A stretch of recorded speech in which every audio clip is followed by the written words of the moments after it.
guys, so I'm back with the Yamaha Blaster build part 2. Today is just going to be basically doing the top end, and I might include the first fire up and the heat cycles I'm going to go put on it. It depends, you know. Probably this will more than likely just be the top end construction. That does need a lot of work. So I went ahead and ordered the kit. Kit came in yesterday. Today I am just assembling everything. So when the kit comes in, you're going to need to take the studs out of the old cylinder, put them in the new cylinder, both for the head and for the exhaust mounts. It comes with some gaskets, so that's really good. But I was just going ahead and assembling everything, you know, checking the cylinder. Cylinder looks okay. Good cross hatching in there, so can't really complain there. So I was just going ahead and putting on the piston rings. You're going to want the number, or the letters or numbers if there's any digits facing up, and they're just going to slide right into these balls right there. So when you squeeze them shut, they collapse around that little ball. You're also going to want some 2-stroke lubricant to put on your wrist pin bearing right here, just so that it's all nice and lubricated when you first start it up. I'm just using some random 2-stroke lube I found laying around the house. I'm also probably going to lube up the wrist pin itself, and then I'm going to go on ahead and install it. So when you install it, your arrow is going to be facing the exhaust.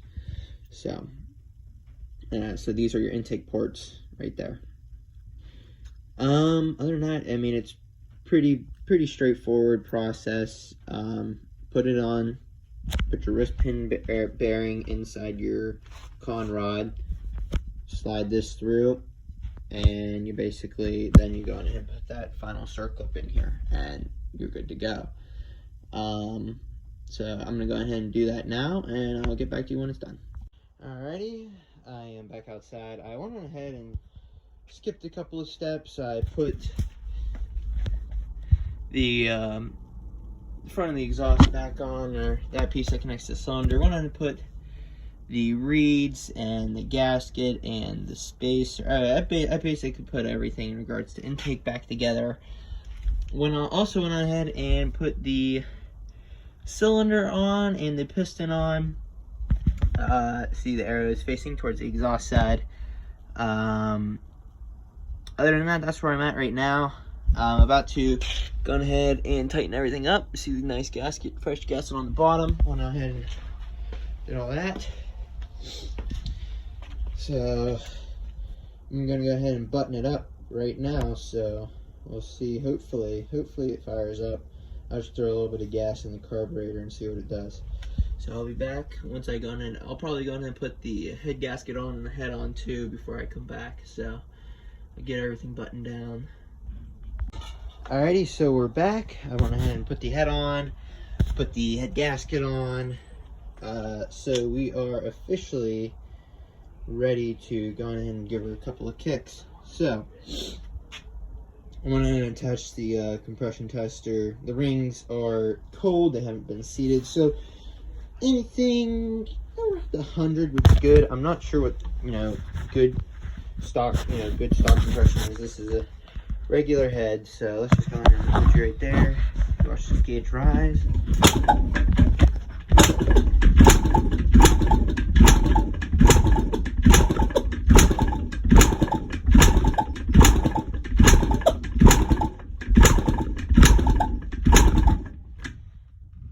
So it looks to be 105, 110, 115, 120. Okay, so it looks to be at 105 without the rings being seated, and that is fairly good compression. From 0 to 105 is pretty good. Alrighty, so I went ahead and buttoned it up, put a little bit of gas in there, some 2-stroke mix. Let's see if she starts. So, oh boy, nervous. Everything Seems to be okay. Choke's on full.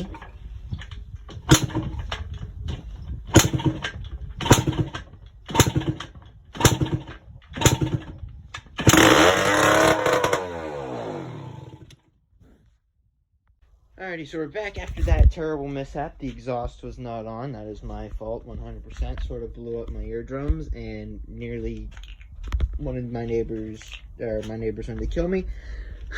But we have it all situated now. So I went on and touched the finger throttle. It doesn't idle because, well, that's all the way down and it's not quite adjusted yet. So we're gonna start it up for you, just so you could hear it run for a little bit. It runs really, really well. Kill switch works. I actually took it for a drive, how it is, but so.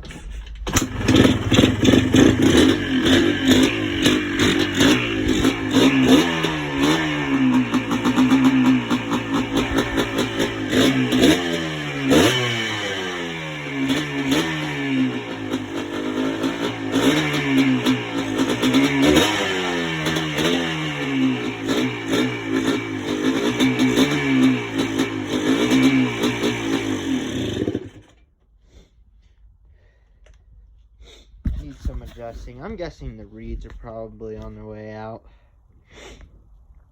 So, but yeah, it runs. So the next thing to do is, I guess, to get it running well, really well. Petcock leaks, kind of a bummer, but it's all right. But yeah, I mean, $300. Well, 300. Well, 400 now because I could put the top end in it. But $400 for running Yamaha Blaster. So I mean, I really can't complain. Shocks are good. Full system exhaust. Tires are shot. I don't know what I'm going to do with it from here. I mean, I want to build it. I probably will. Need to get a whole bunch of parts. So, but stay tuned for the next video.